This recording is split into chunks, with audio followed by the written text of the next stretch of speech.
You know, after we released a Bottle-O Worst Of, it came to our attention that we've never done one where we ask Bottle-O workers about their stories. And that is a huge red mark on this channel. I am very sorry that it has taken us over a decade to ask you guys about what went down when you worked at a BWS or one of those ones that doesn't even have like a chain association. You look out the front, ugh.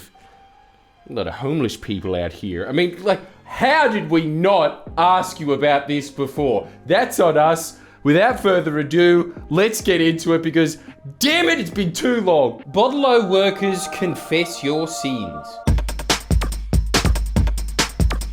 Please blank my name if you use this. Pussy. I had a regular come in once screaming about how someone stole his dog that he tied up outside. You hear this a lot about Bottle-Os. It's almost as if what happens on a regular basis in Vietnam happens specifically in this little designated mini Vietnam here. We help him search the shopping centre for a bit, but can't do it for too long. For a few hours, he was running up and down the shopping centre screaming his dog's name.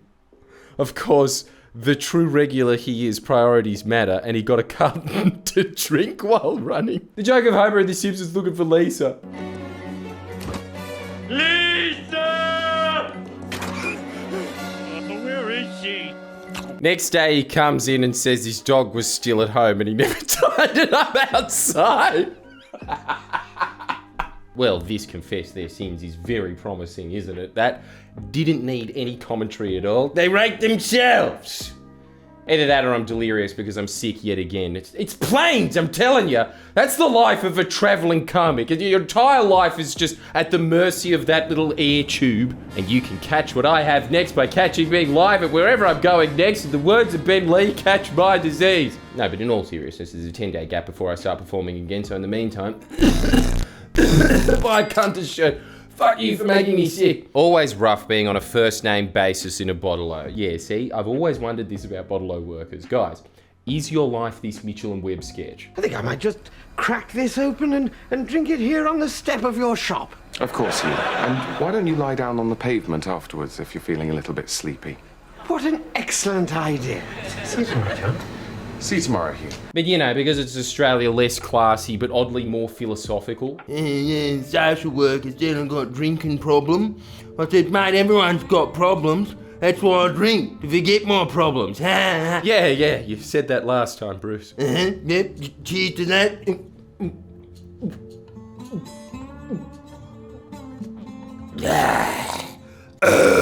Excuse me! We have nicknames for our regulars who buy the same thing. See, it's like the sitcom Cheers, but not cheery at all. Just beers. One of the daily regulars is two old guys we call the Bitter Brothers because they buy a 30-pack of 4X bitters per day. That's 120 X's a day.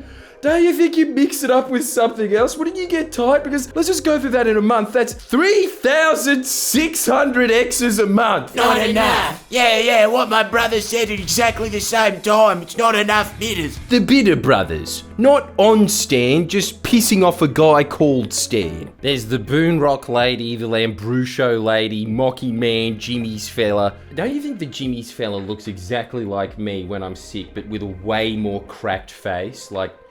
just me if I was one of those Nick Scarley furniture couches. Jimmy's, you can use the coins in my cushions to buy more, Jimmy. I had a line of customers waiting to be served and one of them just shat on the floor. See, this is why I prefer these kinds of videos to the one we did on IT, because it's only a matter of time before you get to, yeah, I'm already in the shit set. So much better than reading about sex offender after sex offender getting caught. Just when I said, mate, you can't shit on the floor. He said, I didn't. I didn't.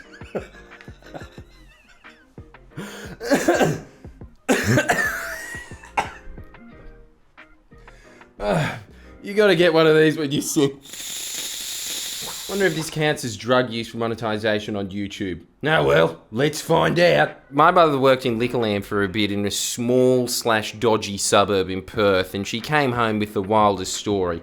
She was alone closing and just relaxing behind the counter when she sees this weird movement from the edge of her vision. She peeked over the counter to see a backpack full of booze that looks like it's floating towards the door magically. She stands up and sees a little girl no more than 6 crawling along the floor, beelining it towards the door, where my mum spots her mum standing outside encouraging her. What, do one of these? That's the way. Good, Tegan, good. Come to mama. Turns out this role model of a maternal figure had trained her child to crawl under the tripwire doorbell and load up the bag and exit. Damn! I always wondered why Bogans had so many kids. You gotta sort the spares from the keepers. My mum wasn't even sure if it was her first time that this had happened. It definitely wasn't. That was like one of those German shepherds that was designed to burrow under tanks in World War II. Yes, designed is the correct word in that. That is the entire reason that little girl exists. We all know. God, I miss Perth sometimes. Yeah, of course it's in fucking Perth. It's always Perth. That's where I did my unintentional collab with Ice Poseidon. Message me, Marley. Offered a customer free tastings of a new product, only to be told, I'd love to, but I have an interlock in the car. Aussie legend. It just really speaks to us as Australians, our DNA fabric, crime, comedy gold. I worked at a rural BWS. I'm sure that was uneventful. And had an already drunk guy ride his ride-on lawnmower to the store so that he wouldn't get done for drink driving. Does that work? I don't think that's how the law works. Needless to say, the drunken tantrum he threw when he was refused service was only upstaged by him staggering back out into the car park and kicking the lawnmower into gear and riding it across the car park at a leisurely pace. That would have been amazing. That would have been so slow. You probably went for your lunch break and he's still there on your vision. Fucking dogs. Last chance to change your mind. Worked at Thirsty Camel drive-thru. That's not a thing. That is not a thing. Hang on. Oh, jeez, he's smiling and licking his lips. And look, they've got something called the Hump Club. I don't know why advertising's trying anything else. Advertising peaked with some smiling animal in some shit-kicker suburb. You know you want it. One late Friday, myself and Big Haz. Shout out Big Haz. Wouldn't it be great if Little Haz is a midget that also works there? I can also get out without tripping the tripwire. We're keeping busy counting on how many flies were stuck in the cool room. That's when you know that you've outgrown the intellectual rigor of your job, isn't it? You're doing basically a game that pirates used to do while gambling on a ship. Until seemingly out of nowhere, a wild crack Shaz approached the front counter, dart in hand. She stared at me cross-eyed and asked if we had any beer for sale. I mean, do we need to show the logo again? I hope that was a rhetorical question. And what's a crack Shaz, and why does she appear like a wild Pokemon?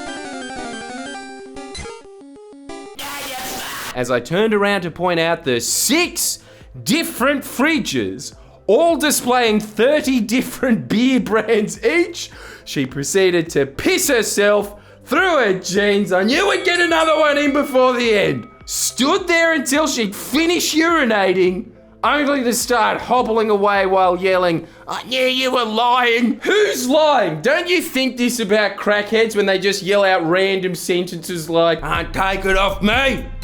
I'm the dog. I'm the dog! Don't you wish there was just one of those lyrics websites that you used to type in when you're 14 to figure out what Eminem songs meant? I just wish that they had their own dictionary. I work at a BWS next to a pretty rough train station, so I've seen a few things. Well, enlighten us on what you have seen. A syringe fight. Oh, okay, that's just a passing comment to the real story, is it? One of the more unsettling things I saw, I don't know, man, I think 2 people trying to give each other should probably be at the top, but anyway. I saw a man under the influence of something strong come into the store with a brown substance all over his hands. And we've got a shit and piss hat trick this episode, do we? Might have guessed. The man then proceeded to touch all the fridge handles, smearing this brown substance all over them. When I confronted the man in the cool room, I saw to my relief that he was eating from a jar of Nutella with his bare hands. Yeah, I think that's a relief to everybody. I think we've heard enough of those stories, but cue everybody in the comments being like, shit story. I asked him what was going on with the Nutella, to which he responded, I'm eating it, aren't I? He's got you there, buddy. I said, okay, let him be. He then tried to open up a locked cabinet left without anything. I had to try and clean up all the Nutella the man had spread around the store before any customers saw it and assumed it was shit. That's incredible because I thought that he was running some kind of YouTube prank. He'd have 10 million views if he did that, but no, he was just hungry.